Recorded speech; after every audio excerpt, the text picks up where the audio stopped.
Undoubtedly the world's longest and toughest mountain bike race. 2,300 kilometers. Entirely off-road. Across South Africa. From Pietermaritzburg to Paarl. Non-stop, unsupported, solo head-to-head racing. From district dirt roads, farm tracks, cattle pods, and long back-breaking portages. This is the ultimate challenge on a mountain bike.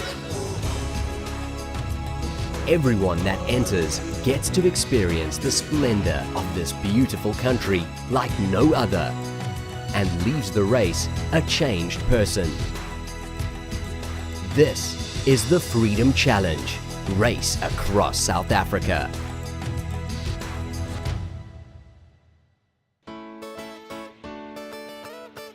Over the past 6 years, the Freedom Challenge has grown from a handful of intrepid mountain bikers touring across the country into a popular, well-supported mountain bike race with a field capped each year at 50 riders. Participants depart from the Pietermaritzburg City Hall in batches of about 15 riders over 4 days and have to make their way along a predetermined route to Paarl in less than 26 days to claim their official finish position.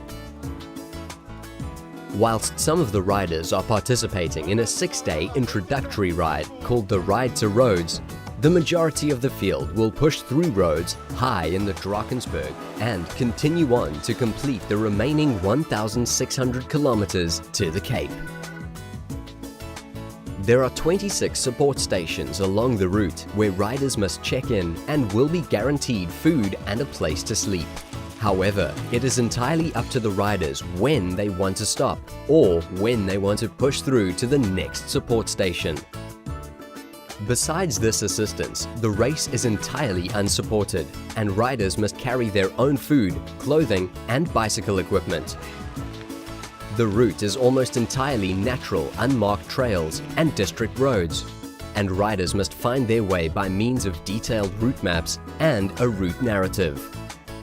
Riders often find themselves off of the intended route, and it is entirely up to them to manage themselves back on track. This is 100% out there mountain biking, and each and every person must be prepared for all eventualities. The Freedom Challenge is broken down into 7 regions, each with their own special characteristics.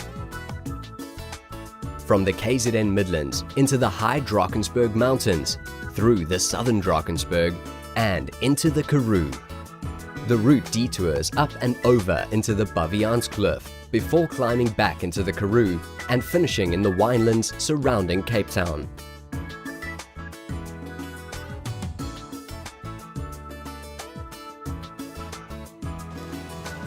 After passing through the Bisley Nature Reserve, defending champion Tim James is back to see if he can break his own record of 15 days for the 2,300 kilometer journey.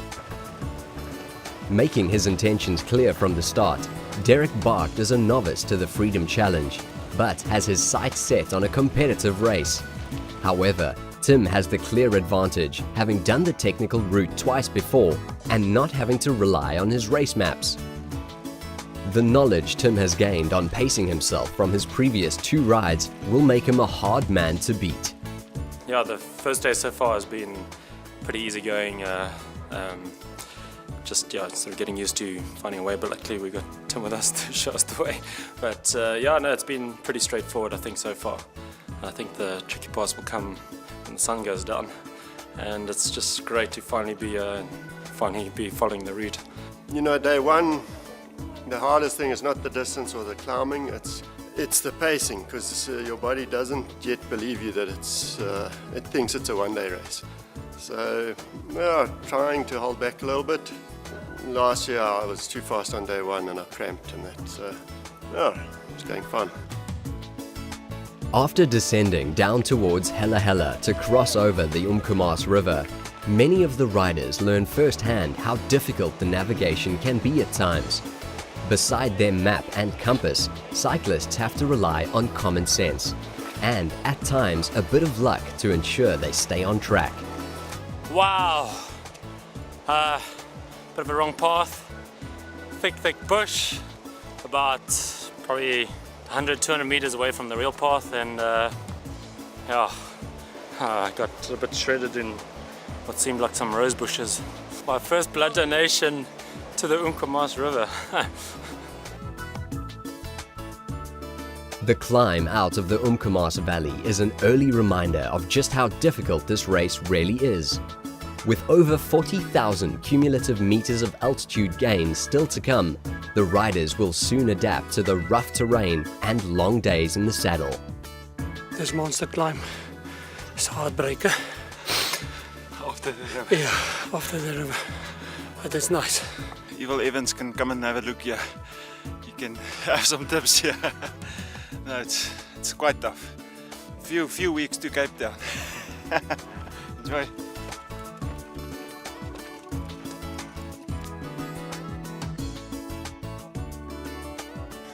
We somehow other hung a left instead of keeping right to go over the crest of that in Boshelweni.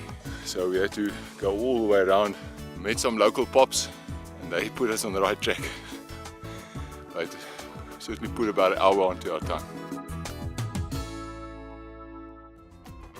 Having ridden over 200 kilometers on his first day, Tim arrives at the Insekeni support station well into the night.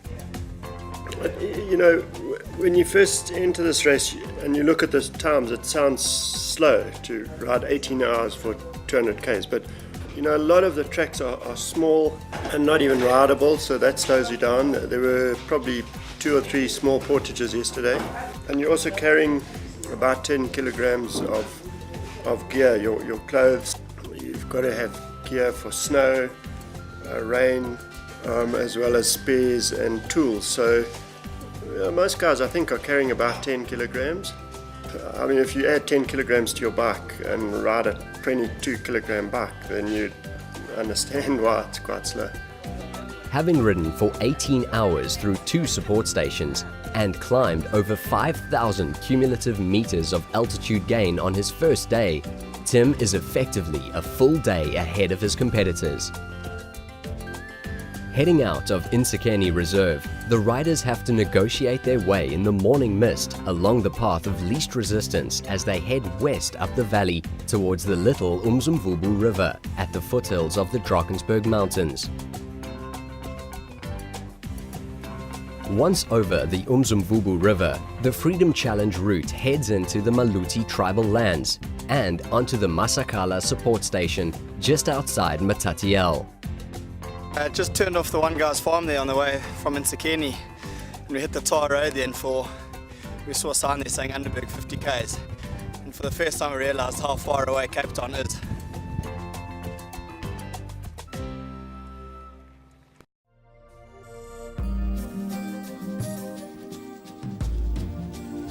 Now 3 days into this unique event, all of the participants start to realize the true beauty of what lies within the borders of South Africa.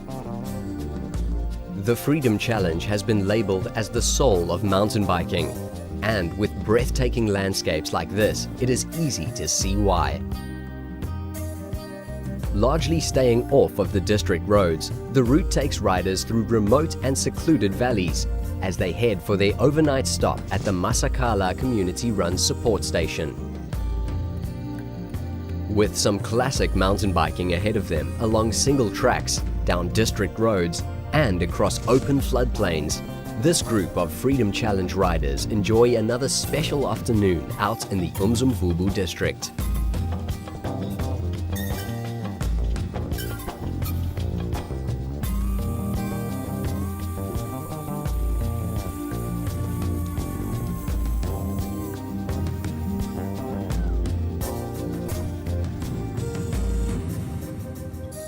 Last night we stayed here in Masakala, which is a little township just outside Matatiele. It's run by the community, What strikes one immediately when you arrive is the warmth of the place, and particularly the warmth of the people who run it. They prepare food which is traditional, which is heart-warming, soul-warming, body replenishing, which is all that we need at the moment. And we're almost about to head out now into a most beautiful day. After another sunrise start, the intrepid explorers head off towards the Cedarville Flats along the Kinera River, riding endless kilometers of flowing cattle tracks through the floodplains.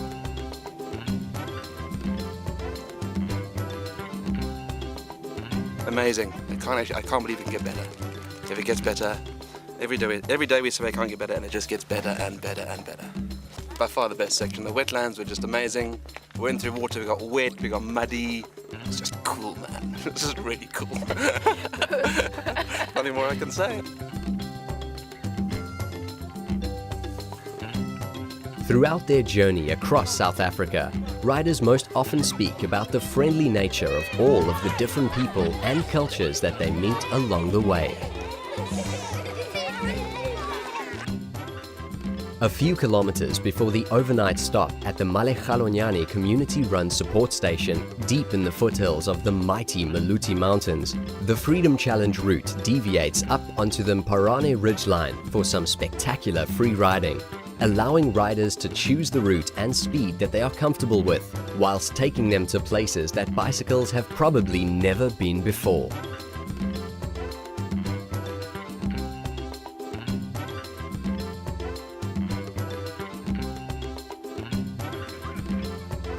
After a well-deserved late afternoon rest at the support station, washing off bikes and clothing, riders again tuck into some wholesome food prepared for them by the locals.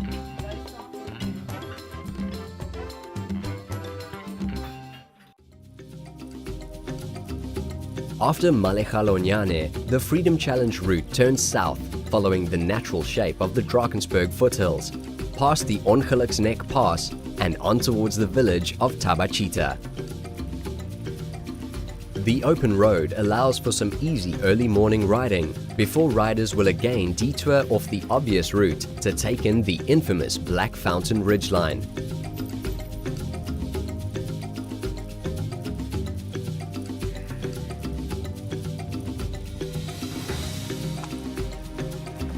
After turning off the road and climbing up to the adjacent ridgeline, the small group that has formed takes an opportunity to stop at a small spaza shop in Kubang village.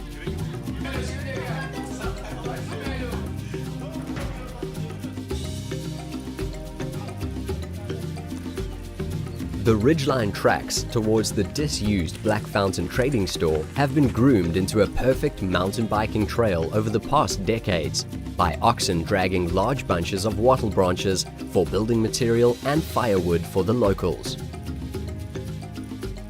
Although the riding is most often fast and flowing, connecting the various tracks together to ensure they stay on the correct ridgeline is not always an easy task.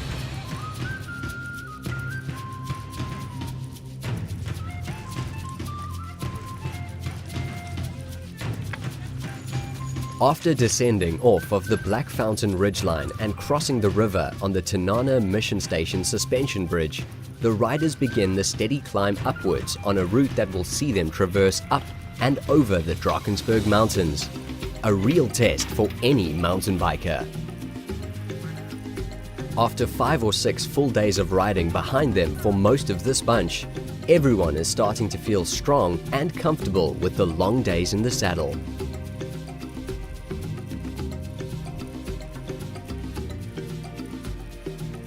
Despite the already long day of riding behind them, they still have to negotiate their way along the Vuvu River Valley and then scramble the last 200 vertical meters up the side of the valley to reach the support station at the local Vuvu school in the dark.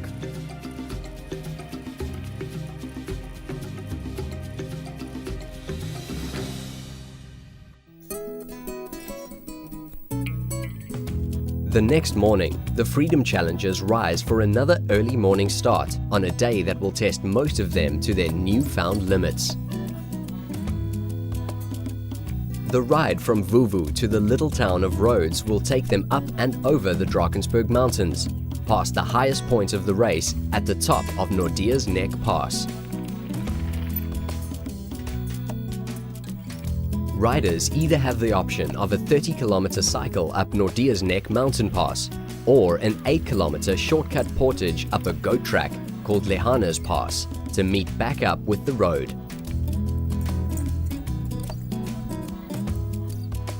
During close on 3 hours of portaging, the riders make their way onto the ridgeline and continue upwards, finding their own path of least resistance while passing the Shepherd's Kraal and rock cairn that demarcates the point about 3/4 of the way up the portage.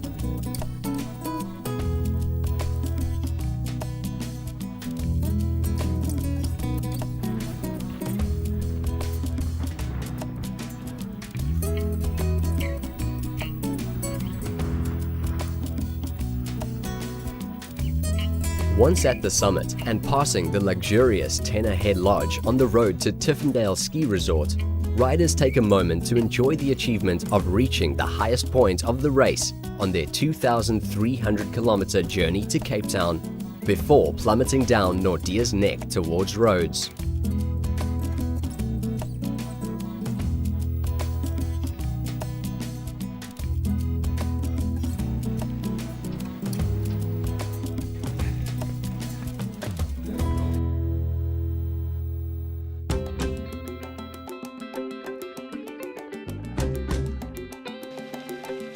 A further day ahead of the bunch making it to Rhodes, this small group of riders is beginning their climb up the Bottleneck Pass and onto the support station at Chesneywold.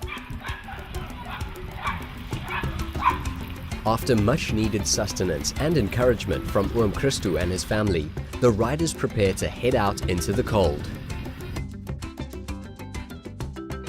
Riding the full length of the country over an average of 20 days, all of the riders understand that they are going to encounter bad weather at some stage in the race. Making their way through the beautiful Drakensberg Valley, the riders are warned by the race office about the potential of snow in the next day or two. So much so that a few of the less prepared riders opted to turn back to Chesneywold and wait out the rain and cold.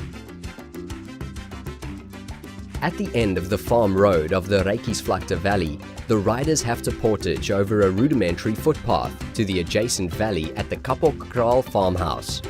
These short portages between valleys can often be testing from a navigational aspect, but keeps the route interesting and ensures it stays away from the main district roads.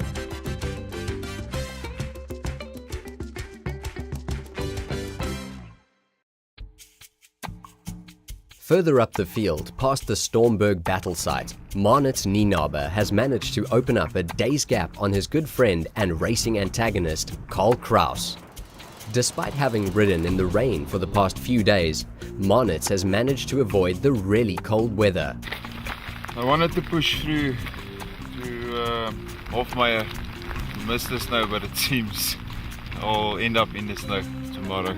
So you can't plan on this race. You can strategize, but it seems that also doesn't work. But maybe it won't snow tonight, so you can run out of it or race out of it. Riding at night in the rain provides competitors with its own unique challenges. Apart from the reliance on bike lights and headlamps, and the difficulty of the navigation, mud, and mechanical problems can also slow riders down. It is for moments like this that all of the riders need to be fully prepared for the worst elements. Despite all of the hardships, the mentally strong Freedom Challenge riders group together and soldier on to the next support station at Gunsteling Farmhouse. Having negotiated the Asvoelberg descent and making it into the Karoo at Hofmeyer, one of the early batches of the Freedom Challenge finds itself still dogged by the bad weather as they head into Craddock. With the mountains of the southern Drakensberg behind them, the terrain suddenly becomes more forgiving as competitors start consistently riding further each day, averaging well over 100 kilometers per day. As the bad weather again closes in, the riders stop to prepare themselves for the impending rain.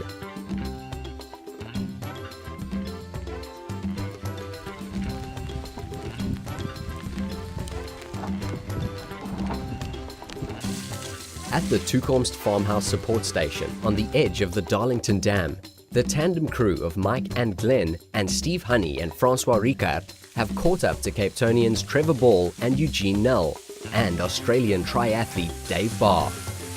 After cleaning their bikes and sorting out their gear, the bunch head out the next morning around the Darlington Dam and into the Sundays River Poort and begin the slow technical climb up to the Paardepoort.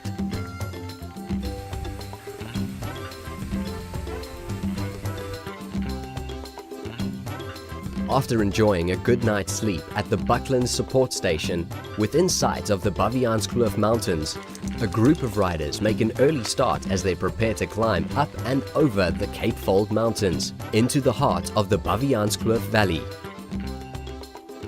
The only riders ahead of this group on the course are Andrew Barnes and Tim James, who are both on a very ambitious race strategy and both hoping to take overall victory in this year's race. Both riders, however, started in different batches 4 days apart in Pietermaritzburg, so they only have relative time splits to work from, and it is only when Tim James arrives at the finish in pole after Andrew Barnes will they know who has won this grueling race. In the morning mist, disaster strikes for Steve Woolner as his derailleur hanger snaps off on a rocky section of the trail.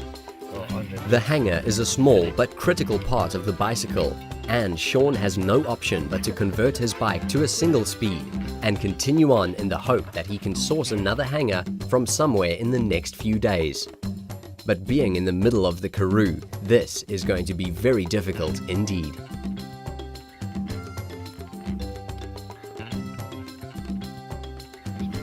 Before long, the group find themselves again struggling to find the right route, and riders often find themselves looking for Tim and Andrew's tire tracks in the sand for clues on the best way forward. Just seem to always end up having a problem. Cadessa a little bit and look at the map, look at the compass, see if it works. And then of course there's always some track going off in the opposite direction which throws you. And you got to reassess your strategy as Derek's gone down the road to have a look and see. So yeah, it looks like we're going left, but who knows, we might be going right. Once back on the district road, unbelievably, the route turns east in the opposite direction to Cape Town as they head towards the Grootrivierspoort and the route down into the Baviaanskloof. Mike Woolner, a previous race across South Africa finisher, has convinced his friend Glenn Harrison to partner him on a tandem mountain bike. The tandem has both advantages and disadvantages over a normal mountain bike on a race of this nature. The pair can get up to some hair-raising speeds on the open road, but the heavy and cumbersome bike is a nightmare to portage. Despite the difficulties, this duo will always own the achievement of being the first people to ride the Freedom Challenge on a tandem. Since its inception in 2003, the Freedom Challenge has always been based on a strong conservation ethic and adheres to strong ecological standards and intends to meet the needs of those poor rural communities on the route. For this, the Freedom Challenge event linked up with the Wilderness Foundation and various other national and provincial conservation and tourism agencies. The ultimate goal is to establish a sustainable mountain bike trail across the length of the country that is interesting to ride and can be ridden by anyone at any time of the year unsupported, whilst making use of the community-run guest house and accommodation points along the way. Heading towards the Grootrivierspoort, Siseko Mararenia, a guide from the Matatiele region that has been offered a sponsored entry as a part of the race's development program, is starting to take strain. Riding a sponsored giant bicycle with gear and clothing largely donated or offered up by other riders, Siseko is by far the least prepared rider in the race. Despite this, each and every rider that spends time with him is impressed with his mental attitude, perseverance, and determination to reach Cape Town. A true testament to the character that the race brings out in each and every participant.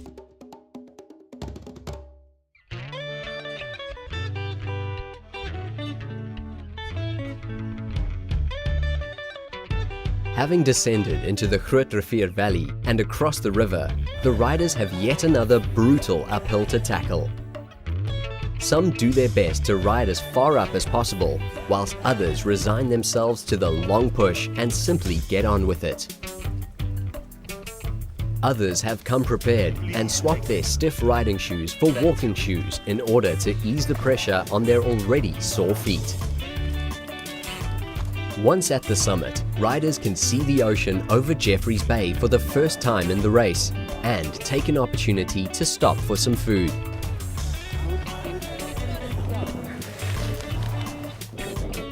Oh no, it's a bit out of character. Eh? You start actually becoming a bit like a gypsy, I think. I don't know what's going to happen when I get home. I think I'm going to battle to adjust to corporate life at Vodacom again. Instead of going to the canteen, I'm going to be taking my own sandwiches and eating them in the corner of my office, I think.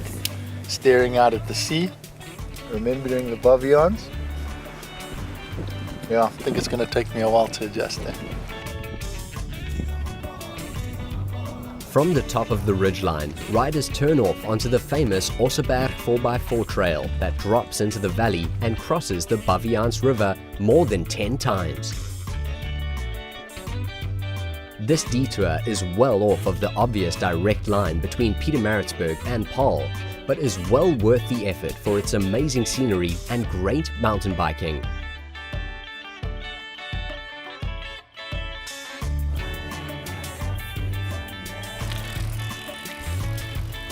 What a day, eh? What a day. Early morning, late evening. Just got into Canberra here through the Bavians. It's been a tough day. After yesterday, we did double yesterday, 150 k's, so a bit tired, but we're here. One down, a few more to go.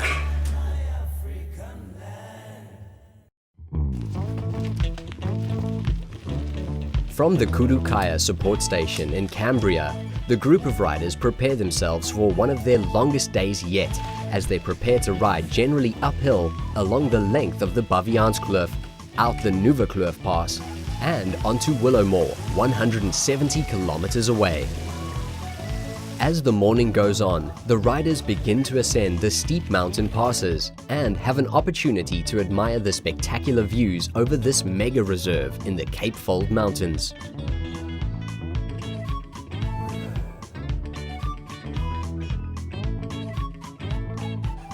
Actually, when you're busy with this type of thing, you totally forget about the rest of the world, and you totally forget about the rest of time. Like, I can hardly believe that it's a Tuesday morning. It feels like a Sunday morning in the valley here. Most probably afterwards reality will catch up very soon, and unfortunately we'll be back into a different norm. But until then, I'll enjoy my breakfast here in the Bavianskloof. It's probably mid-morning on a Tuesday morning, and if you're not sitting here in the middle of the Bavianskloof, you're probably sitting behind a laptop or in an office or racing around town in the traffic. So as physically hard as this may be, we need to keep reminding ourselves that why we're doing this and where we are, and we can't complain too much. Despite the beautiful surroundings, Siseko is still having issues with his knees as his body struggles to adapt to the countless hours on the bike over the past 2 weeks. I'm saying this one is bigger than this one, the left knee. So this is a very, very, very sore one. This one is not that sore, but this one, I'm struggling a lot with it. But I will carry on, no problem. I'm here and I'm here, one step at a time. Yeah, I will get to Cape Town. Siseko is not the only one taking strain in the race, as Greg McDonough begins to feel the effects of fatigue and begins to fight back the nausea. Yeah, don't feel too good. That flipping walk this morning has killed me. Not feeling too good. I can feel a big chanda coming. A big one, very big one. Bigger than this hole.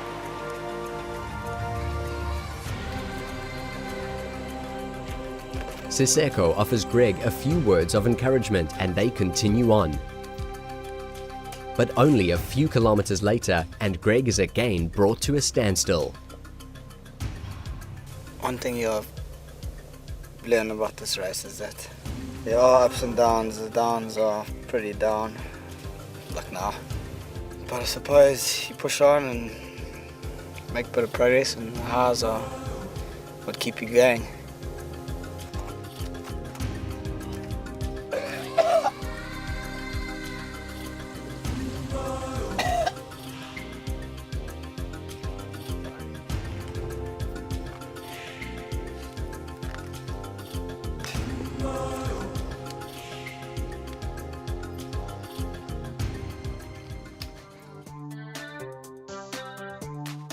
Further up the valley, the bunch have conquered most of the steep uphill passes for the day and are making good time as they head towards the Nuwekloof Pass.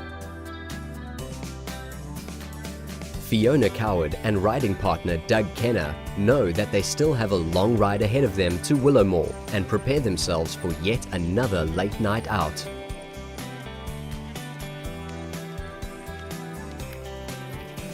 After the sun has set on the Baviaanskloof, Sean Wilner is well off the pace as he pushes on with his bike that he has converted to a single speed. Having ridden 2 solid days with only 3 gears, Sean is encouraged by the news that he will be able to get a replacement derailleur hanger in Willowmore just 50 kilometers away.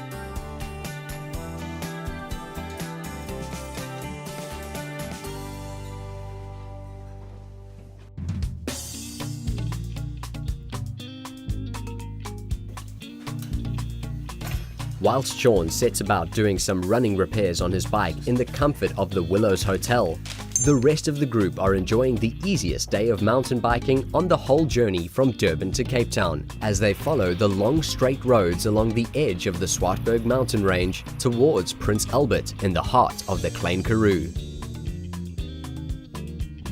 Although the Freedom Challenge is a solo event, the whole experience is best enjoyed with fellow competitors, and small groups of riders usually land up sticking together as they share the workload and provide moral support to their new friends, developing an unspoken bond that will unite them for the rest of their lives. Having now crossed from the Eastern Cape to the Western Cape and continuing on towards the quaint town of Prince Albert at the base of the Swartberg Pass in the evening light, many of the riders begin to reflect back on just how far they have actually come. With over 1,800 kilometers covered over some very difficult terrain, the riders begin to feel that reaching the finish is finally an achievable goal.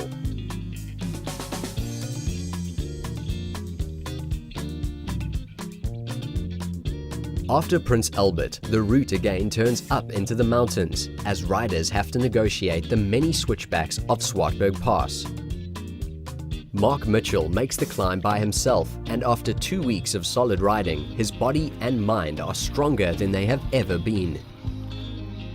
The race has been absolutely beyond imagining. I've learned so much. I've learned something about myself in all aspects. I've been quite emotional coming up here because I've been listening to music that my son put on my phone. It's the very first time I use it. It's been great, and I feel very charmed to have been made it this far. So I'm feeling so amped, it's just not funny. I'm on my way to Rupos, if I can make it. From the top of the Swartberg Pass, the route turns into the famous Gamkaskloof Valley, where riders again have to climb numerous switchbacks before descending down into the valley below. Yet another portage up an old mountain donkey path brings the riders past the Seweweekspoort and onto the support station at Rupos in the Laingsburg district.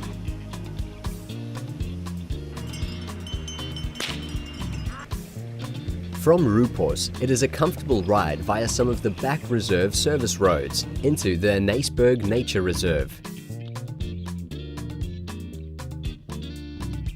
After a short lunch at the Naceberg Reserve offices, the group of Steve Honey, Marnitz Nienaber and Carl Kraus continue on towards the Toosrivier and then on towards Montague and McGregor in the Cape Winelands.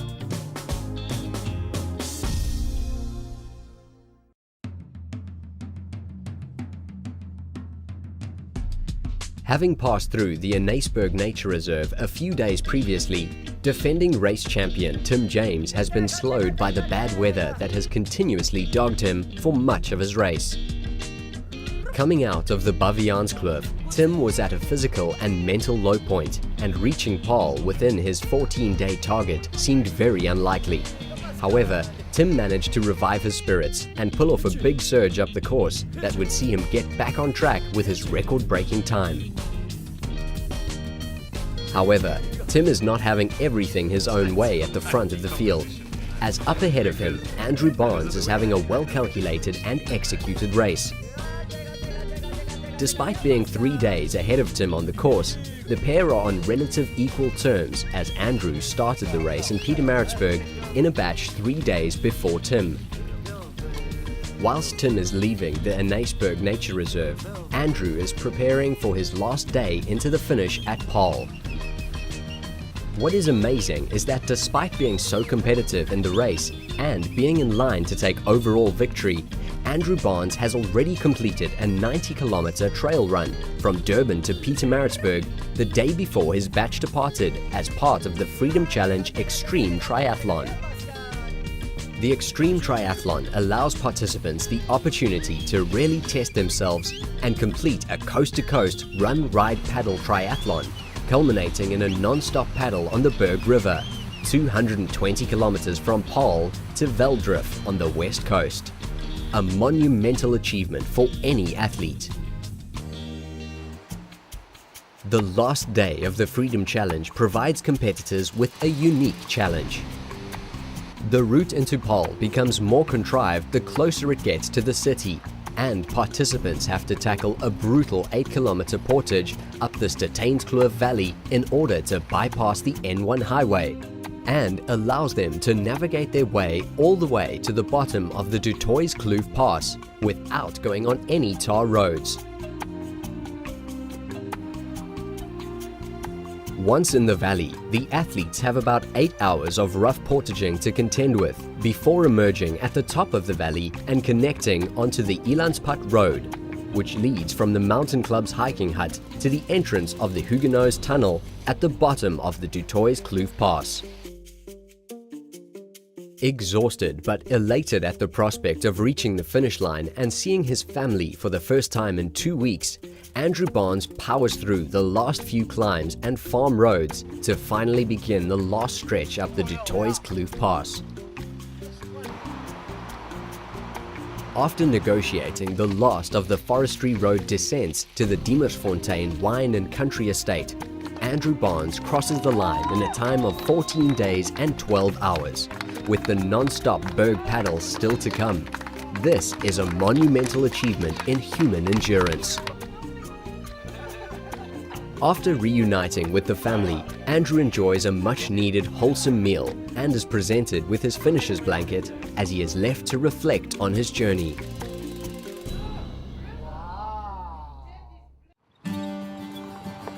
Back up the road, Tim James has been told of Andrew Barnes' finishing time and now has the advantage of knowing what he has to beat in order to claim his second victory. After a short meal at the Montague Hotel, Tim is back on the road with a very ambitious plan in mind. Apart from 1 or 2 short catnaps, Tim hopes to complete the remaining 150 kilometers to the finish, including 2 brutal portages non-stop. After more long and lonely hours riding into the darkness, Tim finally arrives at the next support station at Kasra at 2 a.m. for another quick meal.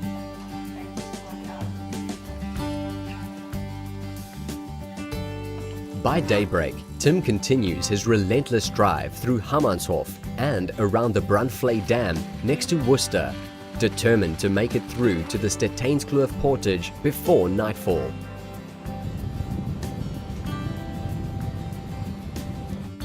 By midday, Tim had passed through the Dwarsberg Valley and begins the grueling 8-kilometer portage up the Drakensberg Valley to the finish.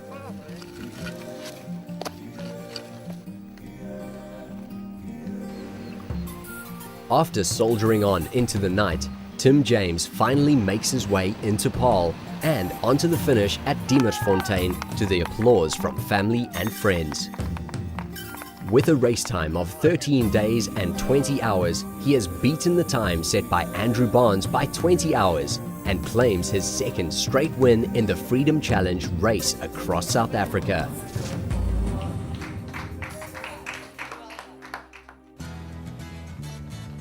Behind the two race leaders, the rest of the field are still making their way towards Cape Town at their own comfortable pace. After stopping in for a refuel at the McGregor support station, this group of Freedom Challengers make their way over the Brede Rivier and through the surrounding winelands towards the Rivier Sonderend mountain range. Entering into agricultural area in the Brede Rivier winelands, it becomes more evident than ever that the participants are close to Cape Town. An encouraging sign with over 2,000 kilometers already under the belt.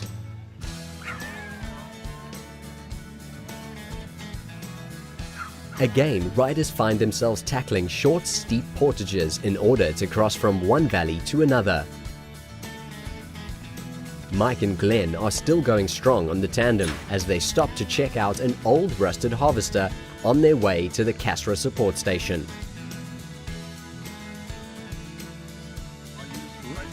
After the Casra support station, riders make their way into the Dwarsberg Valley near Rawsonville to prepare themselves for their last day on the race and by far their biggest challenge.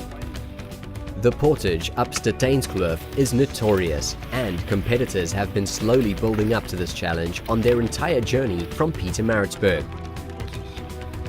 The first section of the valley to the head of the Steynskloof Dam is on a very rudimentary path.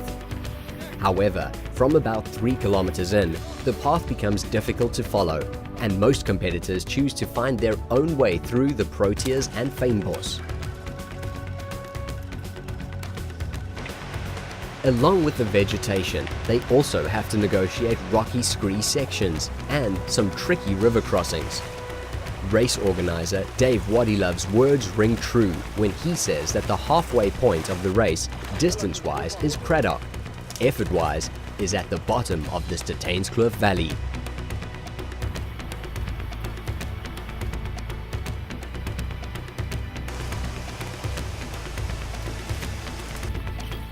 Over the course of the next 8 hours, the determined athletes struggle through the undergrowth before finally emerging out of the valley and onto the Elandspad Road. It's tough. It's really, really tough. And trying to carry your bike on your back, you know, I've done the loose option, where you get the option where, like Frans has, to he ties his bike to his bag. I'm not sure which is the better route, but my feet are killing me. And climbing mountains and climbing river rocks and down cliffs and that with cycling shoes is not the greatest idea in the world, but what the hell, you know, we're on top of the mountain now. I'm not saying we're finished yet, but we're certainly closer than we were this morning.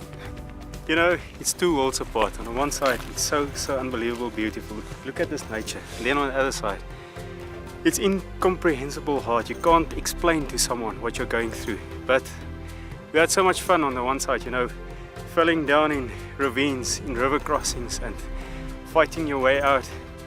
The only thing that keeps you alive is the finish line, and to know you're almost there, you see the finish, you see the saddle, and you work, and then suddenly you are there, look back. And this is definitely a pinnacle in my life.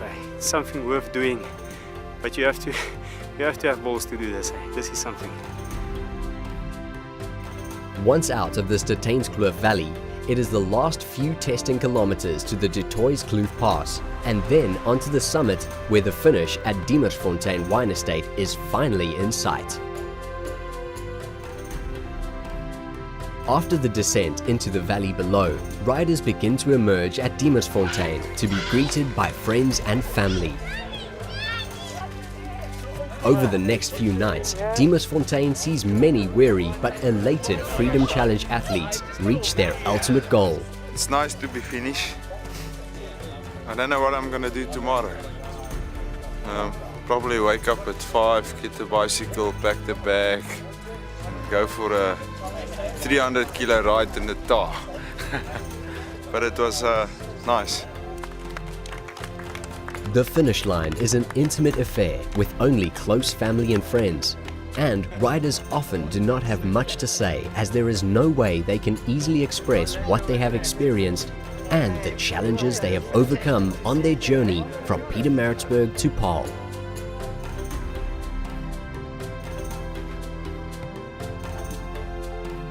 It is the memories shared only with their fellow riders out on some remote ridgeline or some deep valley somewhere that is their ultimate reward from this very special race.